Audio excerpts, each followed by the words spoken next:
We're at Nduna Hunting Safaris in South Africa's stunning East Cape, and we're after waterbuck. Monster waterbuck. Amongst the many species of African game, the waterbuck is a highly sought after prize. Nduna's rolling hillsides are home to some beautiful trophy bulls, and any one of these fine animals would take pride of place in any trophy room. There to go.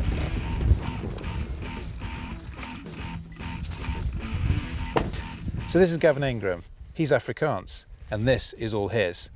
Now Gavin's a very good friend of mine, and I've hunted with him on a number of occasions, and he told me he's got something very special here at Nduna.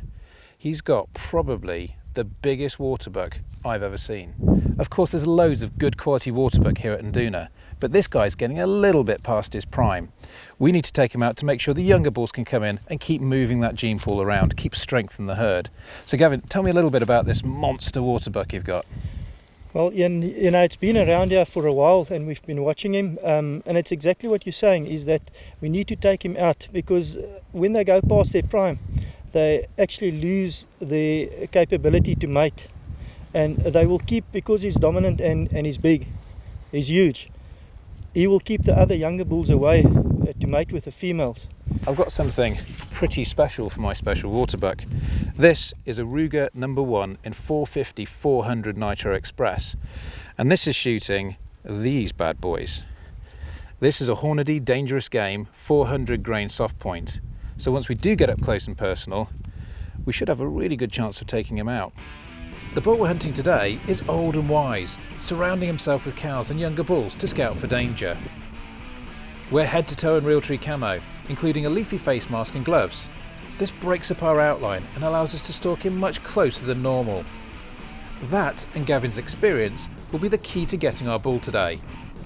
As you can see, Gavin may be an expert hunter, but he still needs help dressing from time to time. And now we're ready to roll. So Gavin is a little bit nervous that the wind is swirling today, so we're going to go down the hill a little bit and then try and come up from the underside. So if it is swirling, it's going to be swirling in the valley, not across the top.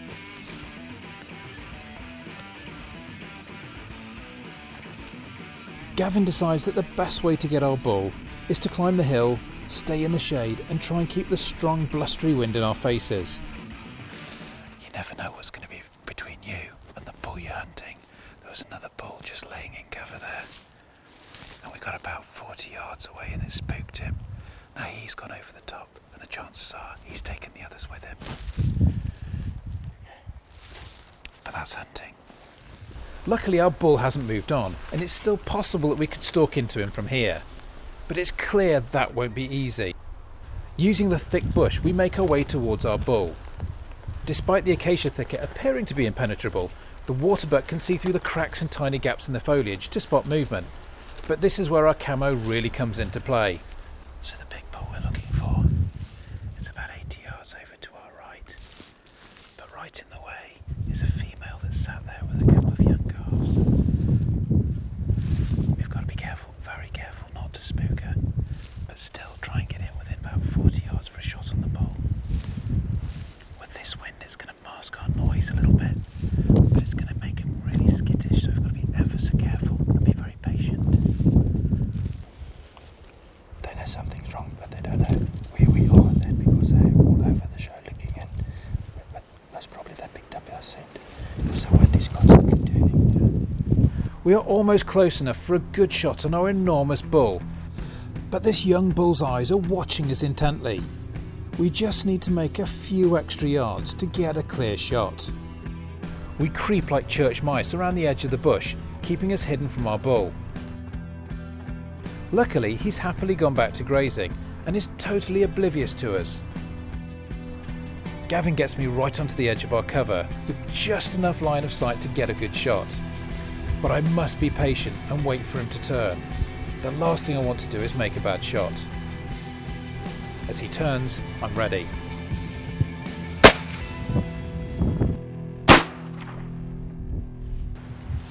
Now we just wait. He'll wander off and he'll lie down. He won't have gone far, maybe 40-50 yards maximum. As always, we wait patiently before following up. The shot is good, but the bull skips into cover. We need to give it time to relax and go to sleep. If you push any game too quickly, they will build adrenaline in their bloodstream, making them capable of incredible feats of endurance, and giving us a long day's tracking. We find a good blood trail heading down the valley and into the bush. We use our elevated vantage point to glass across the valley for any signs of our bull. He can't have gotten far. Then we spot him lying down. We head in with caution. After all, this is a huge bull, but we can see it's down for the count. There's a massive exit wound in its side and our bull is drawing its final breaths. We allow him to pass before moving in.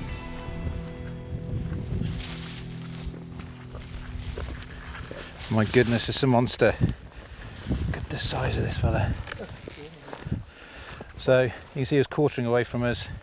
We made a good shot on him, maybe a little bit low. You can see where the exit wound is. These Hornady dangerous game, they're absolutely phenomenal round, incredible penetration, 400 grains of nastiness. So this is an absolute monstrous bull. He's a monster, yeah. So Gavin, how? Pull him around a bit. So how big would you say this fella is? Yeah, and I would say definitely over the 30 inches. Yeah. I would say closer to 32 maybe. But I mean, it's one of the best ones I must say I've ever seen taken, especially in the Eastern Cape. So why is it they grow this large here? You know what, I think this is my purely genes. Yeah. You know, and obviously, you know, the grazing is good. I mean, you can see the vegetation around there, you know, and we had good rains the last 2 years. You know, it all adds up in the end, you know, to get a fine specimen like this. No, he's an absolute beauty. Yeah. The only problem is, we've got to try and get him out now, so. Yeah, luckily we've got the GWM truck to assist us. The Ruger No.1 has done its job well, and now it's the turn of the Great Wall Steed to carry out our precious cargo, which we later find out qualifies as a gold medal entry in the Safari Club International record of big game. They sure grow them big here at Nduna. To create your South African adventure, visit ndunahuntingsafaris.co.za. Be sure to subscribe to Team RTV for the best hunting, airgun and gear videos on YouTube.